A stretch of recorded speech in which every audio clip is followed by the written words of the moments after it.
Cooper. Cooper with a great chance. Cooper must make it four. He does.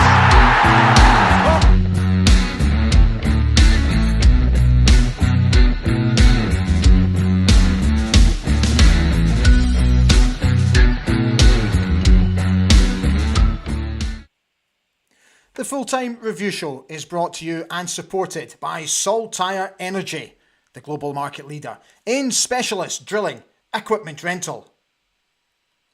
And also by Craig International, a truly global company with 10 offices strategically placed all over the world, from America to Australia, Southeast Asia, closer to home in Aberdeen, and on the continent as well. And they also have bases in the Middle East. If you're looking for global procurement, look no further than Craig International. The last time we beat Celtic was back in May 2018. Celtic are now 29 games unbeaten against us in all competitions. It started so brightly, it started with such vigour, and then we fell off a cliff. It means this: after this week's results, we're still third. Next up for us, we've got a huge game at Pittodrie on Sunday against 5th place Dundee United, as Hibs overtook them into 4th place. Those two are now breathing down our necks. Hi everybody, how are you doing? A very warm welcome to Ali Beg ABTV this...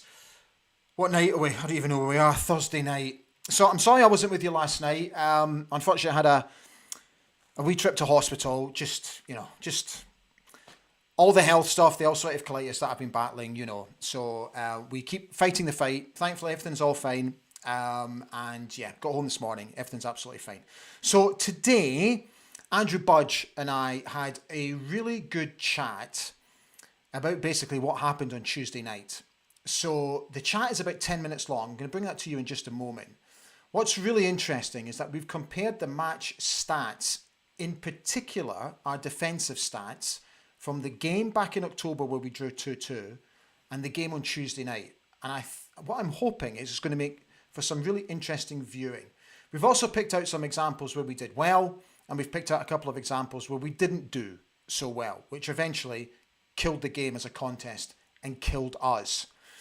A couple of things I'd like to say. First and foremost, I thought we actually played really well in parts, and I thought to myself, do you know, this is good. I'm enjoying this, but we need to take our chances because they just need one. And they have way more of a killer instinct than we do. And I felt that's what was missing, was the killer instinct. We had 4 great opportunities to score. 4. I don't think that we are quite nasty enough when we go down to places like Celtic Park. I think we need to be a little bit more nasty. Do you know what I mean by that? I just think we need to be a little bit more in people's faces. Be a little bit more intimidating to play. Don't show any fear at a place like Celtic Park. I confess that I was losing the plot when we continually failed to beat the first defender at set pieces. How difficult can it be to beat the first defender? I think I counted 4 in a row in the first half alone. Honestly, if Yimmy and his coaching staff need any help, I used to play with a great bunch of lads back in the day who I'm sure would give up an afternoon to come down to Cormac Park and show you how we used to take corners. Because honestly, it's not difficult to beat the first man. Just drill it towards the penalty spot. For God's sake, lads. Give us half a chance. I got really, really frustrated with that on Tuesday night. Overall, plenty to think about. to me, we forget about it. It's gone. We don't dwell on it because Sunday's huge. Sunday's a massive game. And then we've got a host of games, winnable games, tricky but winnable before we get up to the split. So starting on Sunday, for me, just start again. Just reset, start again, beginning on Sunday. So yeah. Right, team news. So the manager surprisingly made a few changes to the team. He said that they were a little bit worried about Dimitar Mitov and rushing him back because of what happened to him the last time, which is understandable. I'm just not sure if it was the right call. But Ross took his place in goal. Alexander, Kersters, Mats and Jack across the back four. Ante Palaversa dropped out for the skipper who came in, who played alongside Nielsen. And then you saw what we played across the front line. So 3 changes in total. Uday Dabag, thought he did okay. Liked his energy. Thought he linked up very well. Thought Kevin Nisbet did okay as well. Urkels I'll come on to during the chat with Andrew. Toppy, a little bit anonymous for me. Needs to do more. So yeah. Right. So what I'm going to do is I'm going to give you the match stats from Tuesday's game. So 69.2% possession to them, to our 30.8. 16 shots in total to our 8. They had 7 on target to our 1. Touches in the opposite box. They had 22 in our box to our 8. Now look at the accurate passes. Look at the difference there. 674 to our 238. So let's get Andrew Budge on. Lots to discuss. And I'll see you in about 10 minutes. Welcome back to the show, Andrew Budge.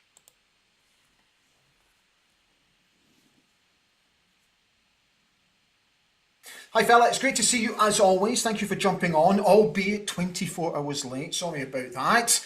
Right, just before we get into all the analysis, just give us your general thoughts on what happened on Tuesday night. Tough one to take, to be honest, because I thought a lot of our play was really quite positive, particularly in the first half. I thought in possession we looked pretty comfortable up until the goal. I thought we had some really nice sort of passing combinations and passages of play, which reminded me a lot of what we saw at the start of the season.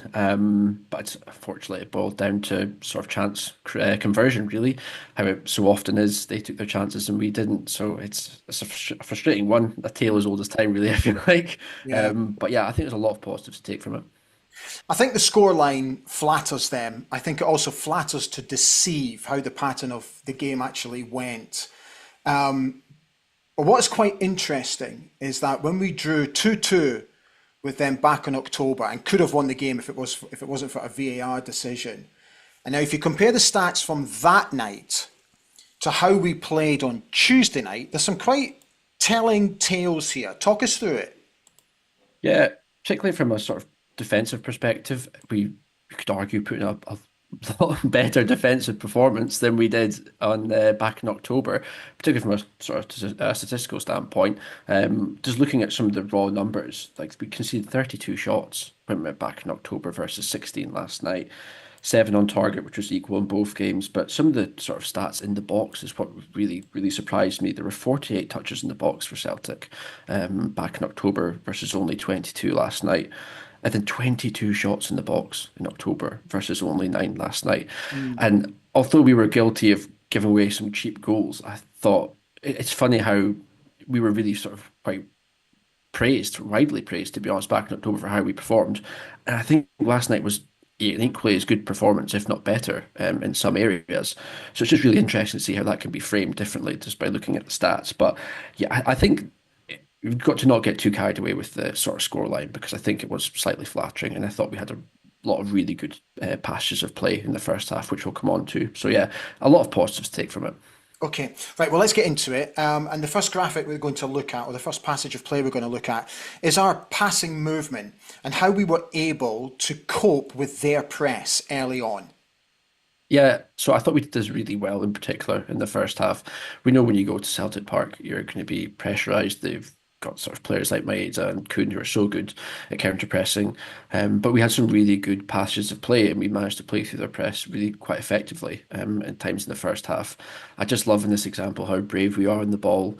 And I really like how sort of many players we've got in close proximity there, just to give us these sort of little passing angles and different triangles. So it's really great that we can sort of break through their press there. But unfortunately, when you move to the next sort of screenshot, you see the space that's opened up in the wing. And that's kind of what we're looking to achieve there by passing through the press and getting all these passing angles, is to get that bit of space and sort of execute a pass out wide so you can really exploit it. But unfortunately, what we do is we play the wrong pass. That final ball is kind of back towards Shinnie, where you can see all the Celtic players, Hatate and Engels, really sort of pressurising him. And we've just completely ignored the space on the right hand side, which is what we were sort of looking to try and build up for. You can even see in the example, if you look at sort of Nilsson, Tobers and Jensen as well, they're screaming for the ball to be sort of switched, and we've just unfortunately picked the wrong pass. It looks quite harsh to sort of focus on this, but it's really, really fine margins when you play against Celtic. If you manage to sort of cut a pass earlier to the right hand side, you've got really, really good counter attacking opportunities, and you sometimes don't get many of them when you do play Celtic. So it's really fine margins, but again, a lot to be, sort of the initial play was really positive, so definitely take some comfort from that. I have to say, up until we conceded the goal, I thought that our passing and our movement was absolutely spot on. And I actually thought on the night that we got our tactics spot on. I know we kind of fell off a cliff after we lost the first goal, which you could argue were down to just bad decision making, individual errors, schoolboy defending, again, which is killing us. But overall, the Yeah. passing and the movement was hugely improved. Yeah, definitely. I thought a lot of the sort of combinations that we saw reminded me a lot of how we were playing earlier in the season, which was really encouraging. In the sort of second example we bring up, again, it's more sort of nice interplay between our players. Actually, just before this example, you have Tobers under pressure in our own box, and he just sort of lofts a really nice sort of lofted ball over to Jensen just before this, and it's just really brilliant sort of play under pressure. You then have Jensen picking up the ball from that pass, firing it into Nisbet, who can then lay it off to the third man run of Shinnie. So those sort of up, back, and through sort of passing combinations, they were a hallmark of what we saw earlier in the season. You could often see that numerous times a game, and we just haven't been executing sort of passages of play like that as frequently in recent months. But I think it's really good to see and really encouraging to see these patterns of play sort of re-emerging in our game. We sort of move forward to the next sort of screenshot where you see Keskin driving forward. That's the sort of outcome of this really good interplay earlier. We get lots of space out wide, and you can see how many players we're throwing forward. We're really trying to sort of test Celtic and push their backline back. See Daba back post, it's really good run.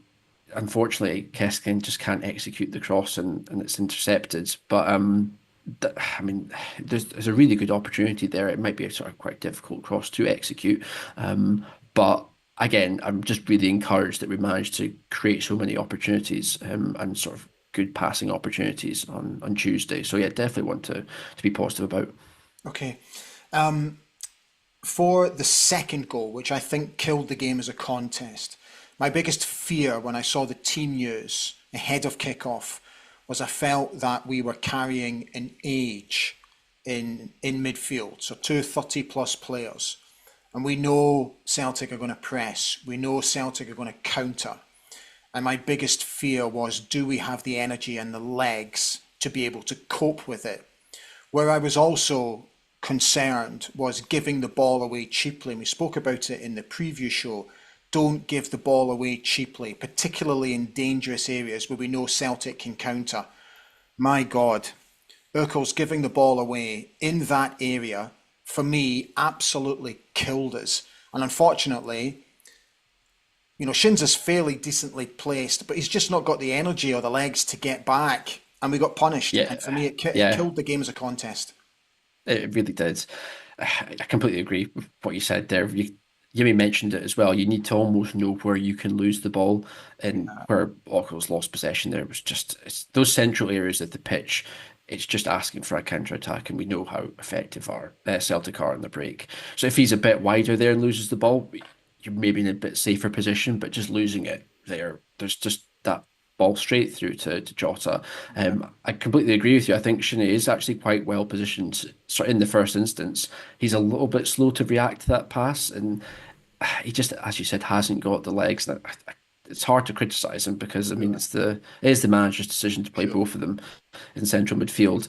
And when you actually sort of fast forward to the goal and that, or the when the cutback is in our own box from Engels to Jota, I think we've got a couple of players that are only a couple of yards away from Jota, so it really is fine margins. If someone who's just got a bit more energy and a bit more legs, someone could potentially sort of intercept that. So I really think it's just something we need to focus on going forward, is getting a bit more energy in our midfield, especially when we're in really tough away games on a big pitch like this.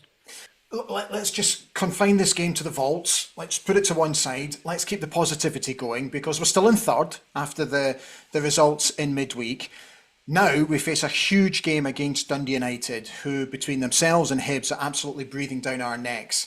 But I think if we can get a really decent performance going and we can get a win, I think that's going to do a huge amount for confidence going up into the final games before the split, because we've got some fairly tricky games before the split. But I think if we can get through this one, I think that it'll be massive for confidence. How do you see it? Yeah, I completely agree. It's a really, really important game, especially with how the results turned out last night with sort of late wins for Hearts and Hibs. I do actually think Hearts could be quite threatening. I can't believe I'm saying this after they were about 20 something points behind us early in the season, but yeah, really big game at the weekend. I am feeling positive because I don't think Dundee United have been in great form. I mean, neither have we in the past few months, but they've not been in a great form, and I think that was quite a tough blow for them to take last night. So I really hope we can just build on the sort of wins we had recently and get 3 points, and yeah, just get a bit more momentum pre-split because yeah, we've got some tough games coming up. Andrew, fantastic as always. Thank you, fella. Enjoy the rest of your week, and we'll see you again on Monday for the review show after the Dundee United game. Perfect. Cheers, Ali. Brilliant. All the best, mate. Bye-bye. You too. Thank you. Bye. Thanks as always to Andrew Budge. This is what the gaffer had to say. How we create the chance in the first half and how we arrive there is a sign. We are growing in one part of the team, but still we have some areas when we lose the ball and they have a transition, they score direct, and these kind of things we have to really improve this part, and this extra 5% in the duel. Where can we lose the ball and how can we lose the ball? This part is still there. We need to take it out from our game. These small mistakes. So that's the difference, and they don't do so many mistakes. And when we do a mistake, they hurt us directly. And we get the opportunity to trade in some transitions also, but we don't get that shot. We wait a little bit too long. We hesitate a bit too much. I mean, it's more stronger belief in what we are doing in that moment. We're going to grow as a team. As always, thank you to the Football Club for giving me permission to use the post-match interview from Tuesday night. Right, guys, let's start getting you on. Let's see what you've got to say. So Gray Pilgrim came on first of all and said, let's forget the result, just learn the lesson that we need to take every chance we create. Let's beat United on Sunday. Craig Ruff says, I get the debate about parking the bus against attacking and leaving gaps. Either way, we could lose a number of goals. For me, it's attack. We should have scored at least a couple. The game would have been different. Gordon Keith said, good evening. All the difference was that Celtic took their chances and we didn't. So Sunday is important and we need to take our chances as United will park the bus. Craig Ruff says, maybe still the lack of confidence, especially against a team worth many times what our players are, and just putting some results together. There was some good passing on show, and I think Dimmy would have been better in goal. Stuart Malcolm says, to say I'm disappointed is an understatement. Played well at times, but you know when the first goal went in, another would soon follow. Different managers, same result. Musical Box is on, wishing everybody a good evening. Graham Gibbs says, don't get this attacking football against parking the bus debate. Surely an attacking intent, but some realism, pragmatism. If not, we will continue to get beat 5 or 6 at Parkhead. Johnny Wilson said, must be said, we had a goal and we're better finishing, who knows? But pushing our fullbacks up and leaving 2 at the back against the fastest and most ruthless attack in the league is tactical suicide. Musical Box said, if we'd scored one of the 2 early chances, it might have been a completely different game. Gavin Wilson is on. I'm doing just fine, thank you, Gavin. Graham Gibbs says, just watched the highlights and got annoyed. You don't want to spend time in hospital, mate. They're full of old people. Thank God I was only there for 24 hours. The musical box says, parking the bus is what Celtic want teams to do, as it gives them an open pitch to play in. Paul Donaldson says, 3 games in a row against Celtic in Glasgow where we've conceded a goal through having too many players push forward and leaving ourselves too open at the back. Will we ever learn? Kirsten is on. Hi, Kirsten. She said, good evening, Ali and fellow dandies. Not a great result, but if we'd scored any of our chances at the start of the game, it could have been oh so different. Positive is that we turned up and at least we had a go. Musical Box says, you're not going to win a game against Celtic by sitting in. Stuart Malcolm says, we genuinely seem to have a mental block when it comes to Celtic. Apart from the odd freak result, we never ever lose that amount of goals against any other team in the SPL. It has to end. It does, mate. A lot of you talking about, the second goal, how cheap it was. Urkel's losing possession, the way they broke, the way we were left wide open. So many of you are talking about it. Paul Donaldson said, was pleased for Shayden Morris getting a goal, but he scored the difficult chance and missed the easy one. Barry Cole says, evening dandies, let's put Tuesday behind us and move on to Sunday. I do think if we had Bojan on Tuesday, he would have scored one of our chances. Neil's on, wishing everybody a good evening, as is Hugh Burns. Hugh Clark is also wishing everybody a good evening. Neil says, quite simply, move on. John Moore says, hi peeps, usually we'd be quite depressed doing this full-time show after a result like that, but it's more frustration and optimism. Kevin's open goal miss was criminal, also Duhan's worst game for us. Hugh Burns says, slightly worried that JT is tactically naive. Great to have attacking intent, but we need the balance of good midfield, and currently we don't have that. Scott Bowie says, in my opinion, it wasn't a 5-1 game. We just didn't take our chances in the first half, complete with Duhan having a nightmare game. Less said about the second, the better. Kaiser's on, wishing everybody a good evening.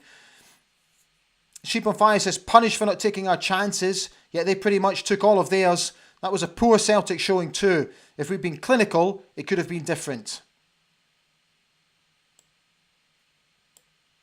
Paul Mathewson says, thought going forward we were good, just the finishing let us down. And defensively left short with McKenzie and Jensen so far forward. Surely either Shinnie or Nielsen should have dropped back. On the Hoops is on. He said, could have been a 4-4 game if you'd taken your chances. Absolutely, fella.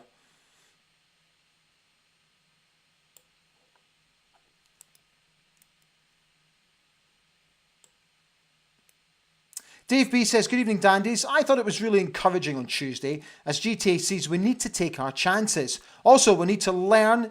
Also, what we need to learn is composure, and Ukos Keskinen need to move the ball on more quickly.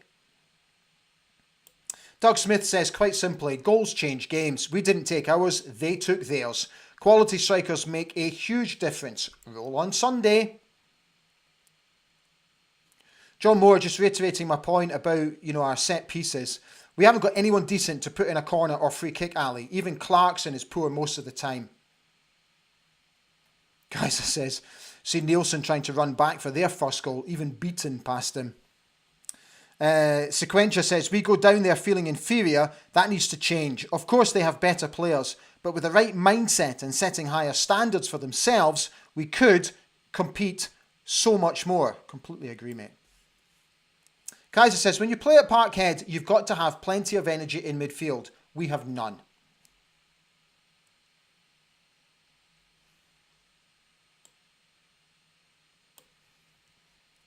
Graham Gibbs says, Shinnie and Nielsen against Hatate, Engels and McGregor means Shinnie is rushing about putting out fires. That's why he looks done. John Moore says, Celtic were clinical, pretty much scored every decent chance they had.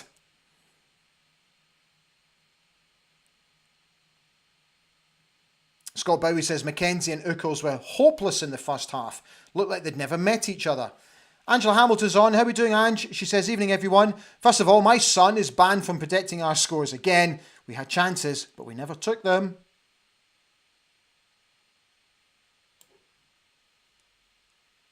Nicola Beaton says, I think I'm a jinx. They were doing fine until I started watching. Terry McDermott's on. How are we doing, Tel? He says, JT is right to persist. You can't drill players on a way to play if you chuck it in the bin when the going gets tough. Shinnie particularly looks to perhaps be past executing the high tempo needed. Oh, medication, huh? What it does to you. Can't read properly. Hugh Burns says, really interesting stats from Andrew there. Extremely insightful. I'm glad you enjoyed it, mate. Barry Cole says, let's hope we pack out Pittodrie on Sunday. Terry came back to say, persist, persist, persist. Let the development continue.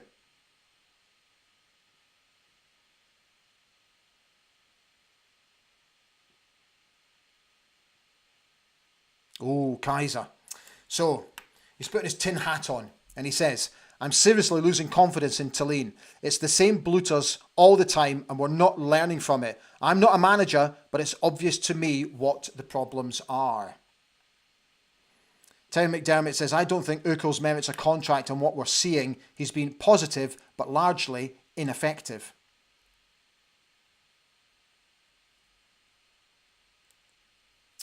Gareth Harmon says, I take your point about being more nasty, Ali, but every 50-50 went Celtic's way. So if we up that, then there would be bookings aplenty and red cards. We need to learn to play around them. Yeah, I get that.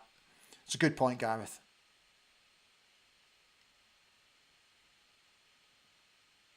Colin Gale says, the manager says we need to learn.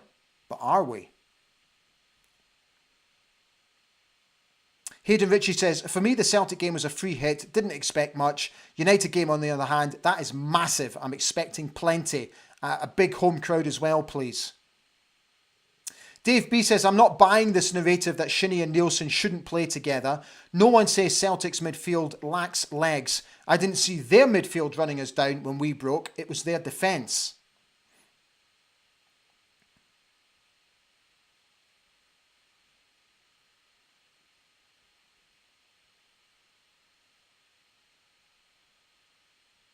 Terry McDermott says, Dundee United is an absolute must win. We have to get right into them from the off. Kaiser said, just to reiterate his point, he says, I never said nothing about getting rid of Tallinn. I just said I'm losing confidence. I mean, 14 games without a win. What's that all about? Just losing confidence, not saying get rid.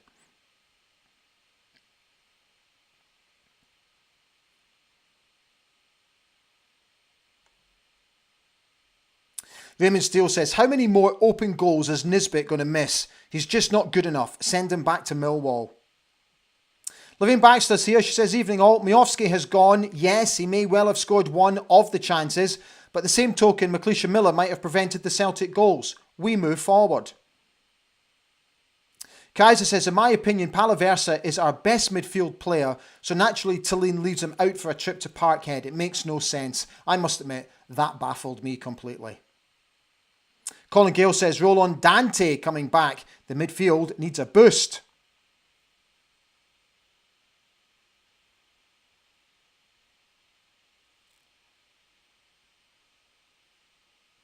Grey Pilgrim says, we don't need a brilliant striker. We just need a lucky one.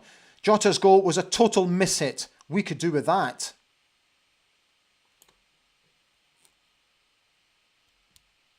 Right, guys, I'm going to call it a night because we're just about there.